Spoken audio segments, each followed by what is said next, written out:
ஏமா நந்தினி, இந்த ஜல்லி சிமெண்ட் மணல் எல்லாம் போட்டு அரைப்பாங்கல்ல ஒரு மிஷின், அந்த மிஷின் பாத்திருக்கியா? Concrete mixture. அதான் இந்த இட்லி அதுல போட்டு உடைச்சு எடுத்துட்டு வா, அப்பதான் சாப்பிட முடியும். ஏன்னா தினம் மொட்டை மாடியில உடற்பயிற்சி எல்லாம் பண்ணுவேல இரும்பு வச்சு, இனிமேல் இரும்பு வேண்டாம்ப்பா, இந்த இட்லி வச்சு பண்ணுப்பா, உடம்பு நல்லா ஏறும். சரிண்ணா. இட்லி போட்டுருக்காங்க ஒரு இட்லி. அவன் மதுரையில ரோட்டு கடையில ஓடுறான் இட்லி, மல்லிகைப்பூ மாதிரி. என்ன மூஞ்சி அங்கிட்டு திருப்பிக்கிட்ட? இந்த இட்லியை திங்கிறதுக்கு நாங்க தான் மூஞ்சியை திருப்பிக்கணும். கொழுப்பு தான். இதை தின்னம்னா பல்லுக்கு நல்லதில்ல, உடம்புக்கு நல்லதில்ல. ஏப்பா சீனி எலி போட்டுட்டு இருக்க?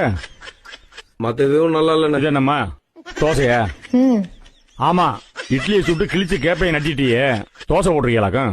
ஒரே மாவுல இட்லியும் சுட்டு தோசையும் சுட்டு வித விதமா சமைச்சிருக்கணும்னு காட்டுறீங்களா? வச்சுட்டு போமா. கோதுமை மாவுல பூரி சுட்டு தரவா? சுடுவ என்ன ஒரேடி ஆளை சாய்க்கலாம்னு முடிவு பண்ணிட்டீங்களா? அதெல்லாம் நடக்காது. இது தேக்கு, சாதாரண தேக்கு இல்ல, மதுரை தேக்கு, மனசுல வச்சுக்கோங்க. உள்ள அப்படி என்ன வேலை? டான்ஸ் ஆடிக்கிட்டு இருப்பேன், சமைச்சுக்கிட்டு இருக்கேன். சீக்கிரம் என்ன வேணும் சொல்லுங்க. அப்படி என்னதான் சமைக்கிற உள்ள சொல்லிக்கோல. அதுவா மாமா, நான் ஃபர்ஸ்ட் அசைவத்துல என்ன செய்யலாம்னு யோசிச்சேன். அசைவத்துல ஆட்டுக்கால் சூப்பு தான் ஸ்பெஷல், அதனால ஆட்டுக்கால சுட்டு வச்சேன். அதுக்கப்புறம் சிக்கன் பிரியாணி வந்து சூடு, அதனால பிரான் பிரியாணி செய்யலாம்ட்டு பிரான் எல்லாம் எடுத்து மஞ்சள் பொடி, மிளகா பொடி, தயிர் எல்லாம் போட்டு ஊற வச்சேன். அதுக்கப்புறம் ஈரல் தொக்கு செய்யலாம்னு முடிவு பண்ணேன். அப்புறமா கோலா உருண்டைக்கு எல்லாத்தையும் மிக்ஸ் பண்ணி உருண்டை பிடிச்சி வச்சேன். நண்டு தொக்குக்கு வந்து நண்டு அதே மாதிரி மஞ்சள் பொடி, மிளகா பொடி, தயிர் எல்லாம் போட்டு எடுத்து வச்சேன். உங்களுக்கு வேணும்னா அப்படியே அதுல நண்டு ரசம் வச்சுக்கலாம்னு நினைச்சேன். இதுக்கு முன்னாடி எது ஹோட்டல்ல வேலை செஞ்சியா?